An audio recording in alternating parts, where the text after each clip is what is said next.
नमस्कार मित्रों, मैं हूं आचार्य अंकित नौटियाल। स्वागत है आपका हमारे YouTube चैनल धर्मशास्त्र में।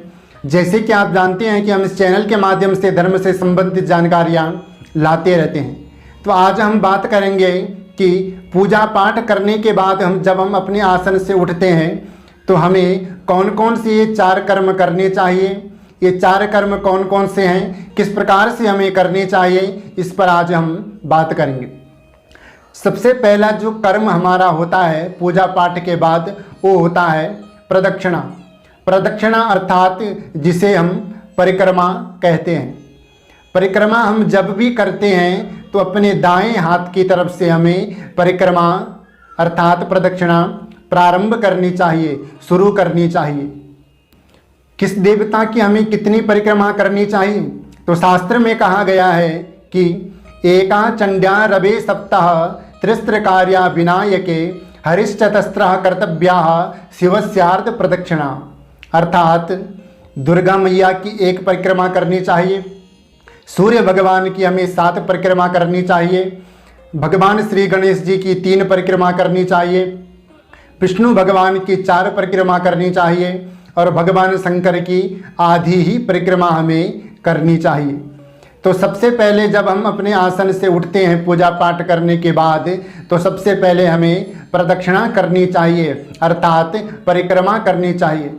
परिक्रमा करने का अर्थ होता है जो भी हमसे भूल चूक हो जाती है या कोई गलती हमसे हो जाती है, हमारे पहले के जो पाप हैं, अब के जो पाप हैं, वो सब पाप परिक्रमा करने से समाप्त हो जाते हैं। हमारे एक एक पग जब हम परिक्रमा के लिए अपना आगे बढ़ाते हैं तो उसमें हमें अश्वमेघ यज्ञ का फल प्राप्त होता है। इसलिए पूजा पाठ के बाद सबसे पहला कर्म है परिक्रमा अर्थात प्रदक्षिणा करना। दूसरा कर्म हमारा है क्षमा प्रार्थना। कितने से कितना बड़ा भक्त हो या कोई विद्वान हो, ज्ञानी जन हो, पूजा पाठ में भूल चूक गलती हर किसी से हो जाती है। कुछ ना कुछ त्रुटियां रह ही जाती है पूजा पाठ में। तो उसके लिए जो हमसे भूल चूक हो गई, जाने में अनजाने में जो गलती हमसे हो जाती है, उसके लिए हमने भगवान से क्षमा प्रार्थना करनी है अर्थात क्षमा मांगनी है। आवाहनम न जानामि विसर्जनम पूजाम चैव न जानामि क्षम्यताम परमेश्वर। मंत्रहीनम क्रियाहीनम भक्तिहीनम सुरेश्वर यत्पूजितं मया देवा परिपूर्णं तदस्तु मे।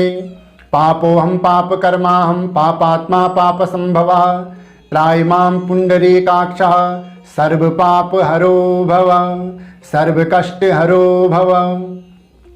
इन 3 मंत्रों को बोल करके हमें भगवान से क्षमा याचना करनी चाहिए। इनका अर्थ है कि ना तो हमें आह्वान करना आता है, ना हमें ध्यान करना आता है, ना आपका विसर्जन करना आता है, ना हमें मंत्र आता है, ना हमें कोई यंत्र तंत्र की क्रिया आती है। इसलिए हमसे जो भी भूल चूक हुई हो, हे भगवान उसको क्षमा करना।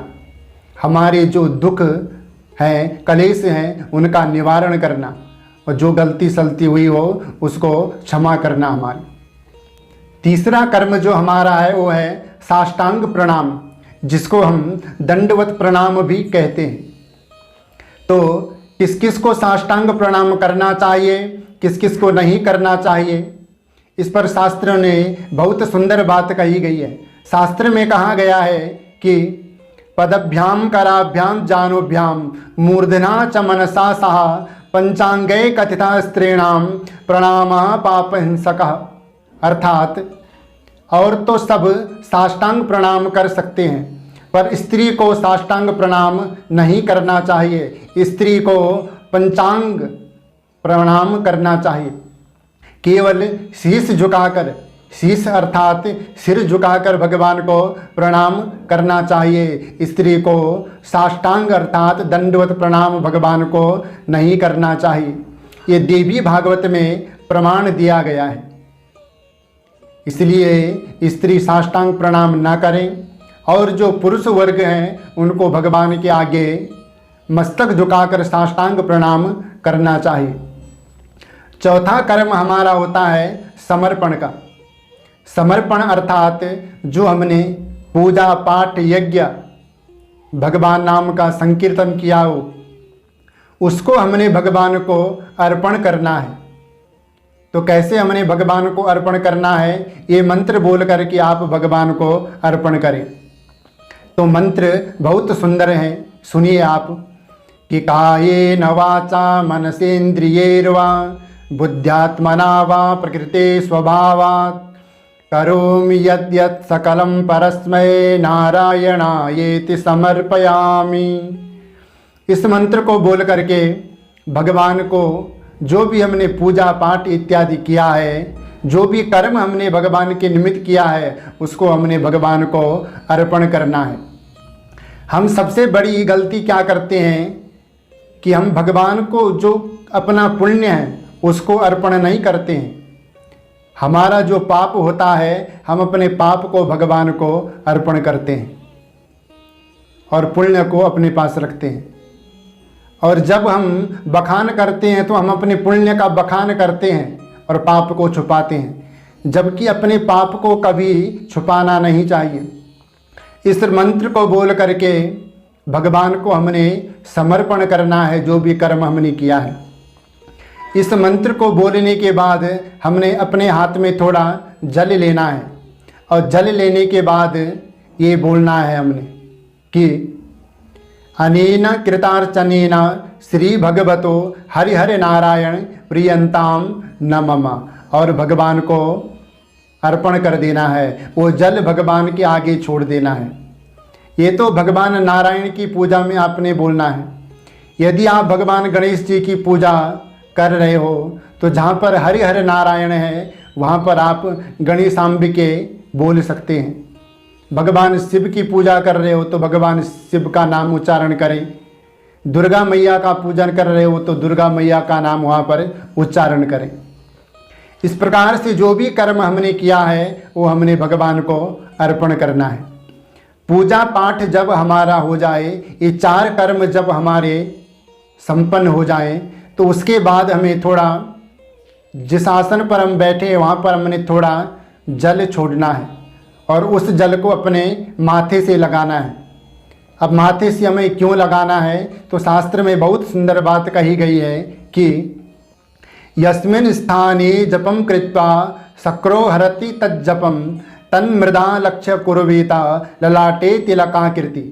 अर्थात आसन के जल को अपने माथे पर इसलिए लगाया जाता है कि जो हमने पूजा पाठ किया है उसका जो फल है वो हमको ही मिले। यदि हम ऐसा नहीं करते हैं, उस जल को नहीं लगाते हैं, तो इंद्रदेव हमारे पूजा का जो फल होता है उसको चुरा लेते हैं।